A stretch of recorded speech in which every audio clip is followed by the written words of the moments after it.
A delicious street food tour through Thailand is coming up in this episode of Street Food Around the World, and we're really going to start out in Bangkok, where the nightlife is legendary and so is the street food. But our first stop is at this tiny stand where they serve up some tasty fried insects. These little critters are actually high in protein and fiber and low in fat, so maybe not the best choice for someone trying to cut back on carbs. Fried crickets and other assorted fried insects are served with a dipping sauce and sprinkled with salt and pepper. Inside this crepe is a huge lobster, and you will definitely need more than one hand to eat this thing. Inside this one is a mix of fish, squid, and shrimp. One dessert that caught my eye was this green jelly-like substance that jiggled and wobbled. I tried to figure out what it was, but no one at the store would tell me. Finally, after much anticipation, I took a bite. It was hard to chew and kind of slimy.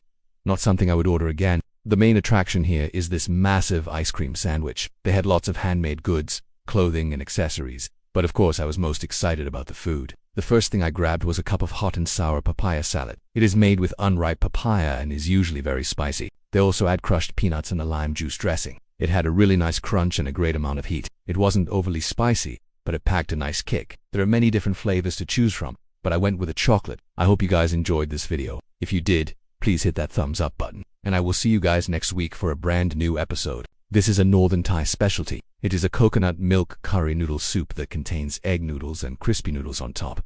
It is also topped with chicken, pickled onions, and beans. The soup itself was pretty average, to be honest, but I really enjoyed the crunchy noodles. The ice cream was super creamy and the cookie was crunchy and chewy. It was so refreshing and enjoyable. It was definitely worth the 200 baht. They use a really cool machine that blends up to 750 milliliters of juice per minute.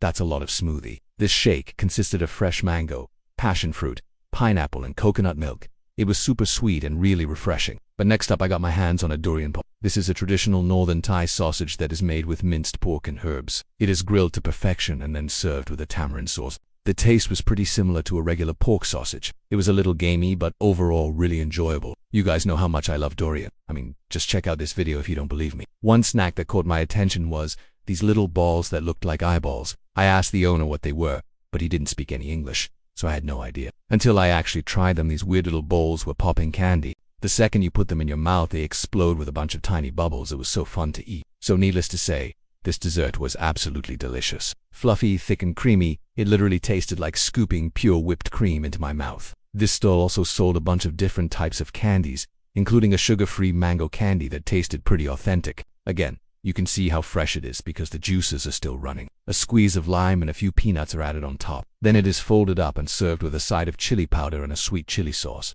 The sour tomato-y broth really brought out the flavors of the seafood. It was so good. I did my best to pry the lobster out of the crepe, but this thing was just too big, so I ended up resorting to cutting it into smaller pieces. We started off by getting our hands on some sweet coconut candy. Have you ever seen candy made out of coconut before? I had no idea that this was even possible until now. The owner of the store even gave us a demo on how he makes the coconut strips. It is actually quite a complicated process and requires a lot of skill and precision. After watching his technique, I knew that I wasn't going to be making any time soon. Once I finally got all the meat out, I could see why this place had such a long lineup. It was so fresh and juicy and flavorful. They specialize in a type of curry that contains chunks of crispy pork belly. It's covered with a rich and spicy red curry sauce and topped with steamed rice. The pork was just so tender and succulent.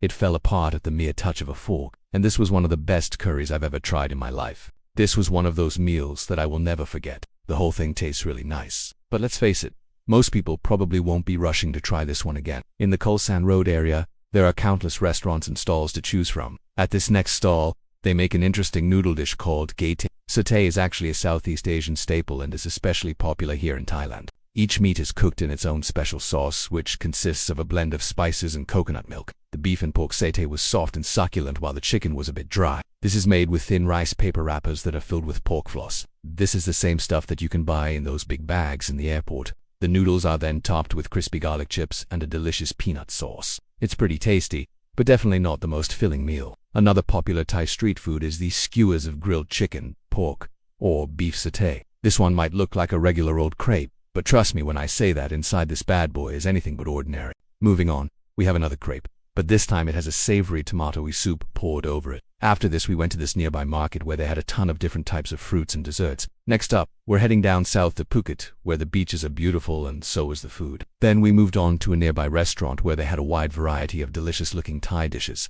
For dessert, we stopped by this stand where they had all kinds of interesting frozen treats. On a trip to Chiang Mai, I came across this really cool outdoor night market. I also got my hands on a cup of KO.